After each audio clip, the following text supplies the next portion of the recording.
Hello everyone, welcome to focus study centre. आज आपको हम बताएंगे क्लास 10th का जो बोर्ड एग्जाम 2026 का पेपर होने वाला है, उसके लिए आपको गोरखपुर जिले में हमेशा पूछा जाता है मातृभूमि के लिए। ठीक है ना, अभी मैं आपको दिखा देता हूँ क्वेश्चन। तो आप यहाँ देख सकते हैं कि यह है बोर्ड एग्जाम 2023 का हिंदी का पेपर है। अब इसमें हम आपको दिखा देते हैं कि इसमें कैसे क्वेश्चन पूछता है। तो आप देख सकते हैं कि यहाँ पर जो है पूछा गया है, आप देख लीजिए, यहाँ पर जो है पूछा गया है कि मातृभूमि के लिए खंडकाव्य के आधार पर तृतीय सर्ग यानी बलिदान का सारांश लिखिए। आप यहाँ दूसरा लिखना है कि मातृभूमि के लिए खंडकाव्य के नायक चंद्रशेखर आजाद का चरित्र चित्रण कीजिए। ठीक है ना, ये देखिए 2023 का था। अभी मैं आपको दिखाता हूँ और आगे देख लीजिए कि यहाँ पर जो है 2022 का ही है। ठीक है, 2022 में देखिए कहाँ दिया है।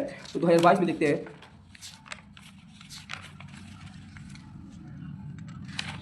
देखिए यहाँ 2022 का पेपर है यूपी बोर्ड का। ठीक है ना, यहाँ पर आप देखिए गोरखपुर जिले की मैं बात कर रहा हूँ। गोरखपुर जिले में पूछा है मातृभूमि के लिए खंडकाव्य के आधार पर चंद्रशेखर आजाद का चरित्र चित्रण कीजिए। दूसरा पूछा है मातृभूमि के खंडकाव्य की द्वितीय सर्ग यानी संघर्ष का कथा वस्तु लिखिए। तो ये देखिए, ये 2022 का था। आगे देखिए, ये है 2025 का पेपर, आपको दिखा रहा हूँ। ये 2025 के पेपर में देखिए क्या पूछा है।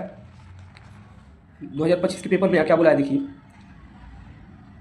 देखिए यहाँ पर पूछा है ना, मातृभूमि के लिए खंडकाव्य के तृतीय सर्ग का की कथा वस्तु अपने संक्षेप में लिखिए, तृतीय सर्ग की। ठीक है ना, और देखिए और क्या लिखा है दूसरा, मातृभूमि के खंडकाव्य के मुख्य पात्र का चित्रांकन कीजिए यानी चंद्रशेखर आजाद का। ठीक है ना, ये देखिए 2025 का था। और आपको दिखाता हूँ, ये है 2024 का पेपर। ठीक है ना, ये 2024 का पेपर है, आप देख सकते हैं 2024 का पेपर है यूपी बोर्ड का। ठीक है ना, यहाँ देखिए क्या दिया है, यहाँ पर देखिए मातृभूमि का यहाँ दिया है, आप देख सकते हैं मातृभूमि का यहाँ लिखा है मातृभूमि के खंडकाव्य की द्वितीय सर्ग का सारांश लिखिए। मातृभूमि के लिए खंडकाव्य के आधार पर चंद्रशेखर आजाद का चरित्र चित्रण कीजिए। तो ये आपको मोस्ट इंपॉर्टेंट है और ये फिक्स है, आना है, इसलिए आप इसको अच्छे से याद करिए। गोरखपुर जिले की बात कर रहा हूँ, गोरखपुर जिले में ये पूछता है, और भी कई जिले होते हैं जो ये पूछता है। ठीक है ना, तो आप अपना देख लीजिए, कोड यहाँ पर है ये। ठीक है ना, और गोरखपुर जिले, और आप ये लोग देख लीजिएगा किसमें पूछा है, मैं गोरखपुर के जिले के लिए बता रहा हूँ। ठीक है ना, तो देखिए इसका मैं लिखा हूँ कि जो ये खंडकाव्य है, ठीक है ना, ये खंडकाव्य जो है मातृभूमि के लिए, ये डॉक्टर जयशंकर त्रिपाठी द्वारा रचित मातृभूमि के लिए खंडकाव्य की 3 सर्गों में विभक्त है। तो मैं तीनों सर्गों को एक ही वीडियो में बताऊंगा। ठीक है ना, ताकि आप अच्छे से देख लें और बोर्ड एग्जाम में जाके अच्छे से लिखें। तो देखिए पहला सर्ग जो है, प्रथम सर्ग को क्या बोला जाता है, संकल्प। दूसरे सर्ग को बोला जाता है संघर्ष, और तीसरे को बोला जाता है बलिदान। यानी पहले उन्होंने संकल्प लिया, दूसरे में संघर्ष किया, और तीसरे में बलिदान दे दिया। ठीक है ना, तो अब देखिए इनमें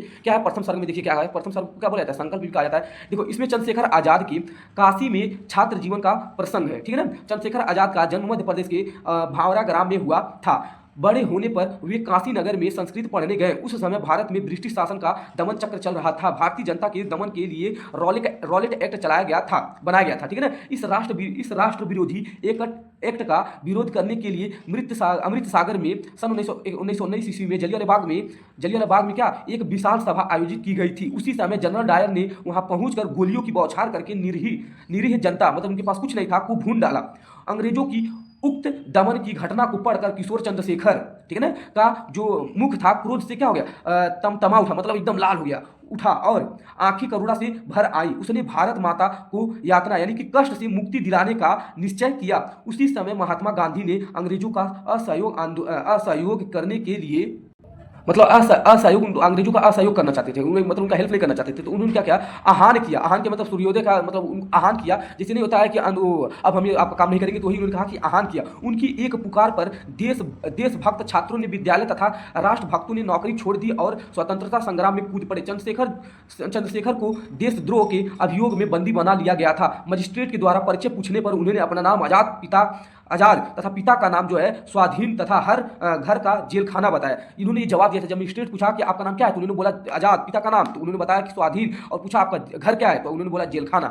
ठीक है ना, और चंद्रशेखर का साहस ऐसा था कि उसने जनता में असीम साहस का संचार किया। तभी से उस बालक को आजाद कहकर सम्मानित किया जाने लगा। ठीक है ना, ये था प्रथम सर्ग के बारे में अगर पूछता था आप इतना लीजिए। ठीक है ना, और देखिए आपको द्वितीय सर्ग क्या है। ठीक है, देखिए यह है द्वितीय सर्ग, जिसको कहा जाता है संघर्ष। इसमें उन्होंने क्या किया, द्वितीय सर्ग में संघर्ष के बारे में उनकी बताया गया। तो देखिए द्वितीय सर्ग में आजाद के संघर्ष का वर्णन किया गया है। देश में असहयोग आंदोलन के मंद पड़ते ही चंद्रशेखर का झुकाव शस्त्र क्रांति की ओर गया।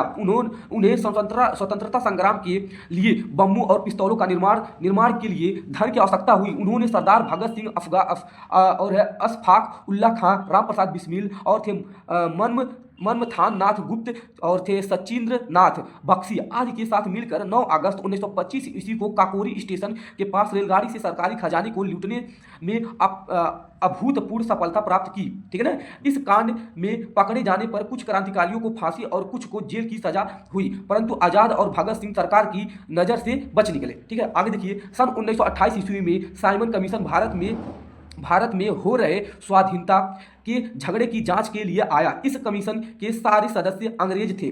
जहां भी यह कमीशन गया वहीं उसका बहिष्कार और अपमान करके शेष प्रकट किया गया। ठीक है ना, वो जहां पर गए तो उनका क्या किया गया, उनका बहिष्कार कर दिया गया।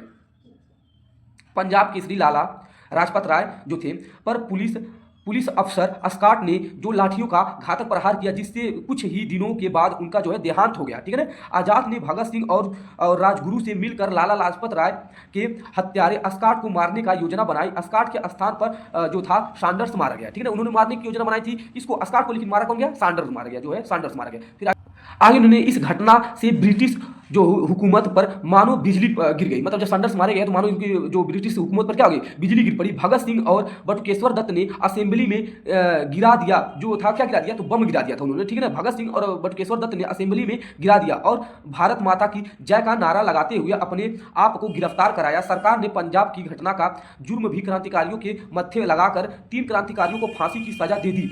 अब संगठन का सारा भार आजाद के कंधों पर आ गया। वे शासन से अन्याय का बदला लेने की सोचने लगे। मतलब सभी लोग क्या हो गए? मारे गए, फांसी दे गए, लेकिन बच कौन गए? चंद्रशेखर आजाद। ये देखिए आपको इतना बड़ा दिख रहा है, लेकिन आपको क्या करना है? इसको एक कहानी की तरह से अपने माइंड में पिक्चर की तरह, जैसे पिक्चर देखते एक बार में याद हो जाता है, इसी तरह से सोचना है कि ऐसे हुआ था, ऐसे हुआ था। अब आपको एकदम अच्छे से उसको याद हो जाएगा। ठीक है। तो अब देखिए ये तो जो था ये संघर्ष था। अब देखिए उनका लास्ट जो था बलिदान, तृतीय सर्ग।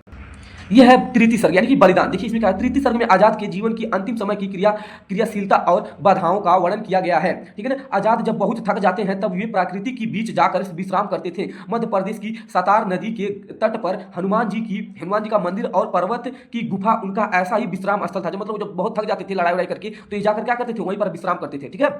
और आगे देखिए उन्होंने फरवरी सन 1931 ईस्वी को प्रयाग के अल्फ्रेड पार्क में बैठकर वे कुछ मित्रों से बातें कर रहे थे। उसी समय वहां पर पुलिस की गाड़ी आकर रुकी और पुलिस उन्हें चारों तरफ से घेर ली। आजाद ने अपनी पिस्तौल में गोलियां भरी और पुलिस से मोर्चा लिया। पहली ही गोली में उन्होंने एक अफसर का क्या जबड़ा उड़ा दिया। और क्या हुआ फिर? नॉट बाबर नाम के अंग्रेज एसपी की कलाई उड़ा दी, मतलब गोली से। वह निरंतर पुलिस पर गोलियां बरसाते रहे, परंतु जब उसी एकांकी वीर के पास एक गोली बची, मतलब वो जब एक गोली उनके पास बची तो उसने अपनी कनपट्टी पर मारकर वीर गति प्राप्त कर ली। उन्होंने ये सोचा था कि मैं अंग्रेजों के हाथ नहीं आऊंगा, इसलिए उन्होंने क्या किया? जब एक गोली बची तो उन्होंने अपनी कनपट्टी पर मारकर वीर गति प्राप्त कर ली। तो आजाद ने जिस जामुन के पेड़ की ओट लेकर, मतलब नहीं टेक लेकर, हम क्या करते हैं किसी चीज की टेक लेकर खड़े होते हैं हो जाते हैं, तो वही का ओट लेकर संघर्ष किया था, वह पेड़ भारतीय जनता का पूजा स्थल बन गया और वो अभी भी अल्फ्रेड पार्क में है प्रयागराज के। ठीक है ना। आप वहां पर जाकर देख सकते हैं। ये थे हमारे आजाद चंद्रशेखर जो थे, चंद्रशेखर आजाद। तो ये इन्होंने अपनी अकेली ही इतना जो है संघर्ष किया था अंग्रेजों से लड़ने के लिए। तो इनके लिए जय हिंद जय भारत। मिलते हैं इनके चरित्र चित्रण के लिए। ठीक है ना, नेक्स्ट वीडियो में।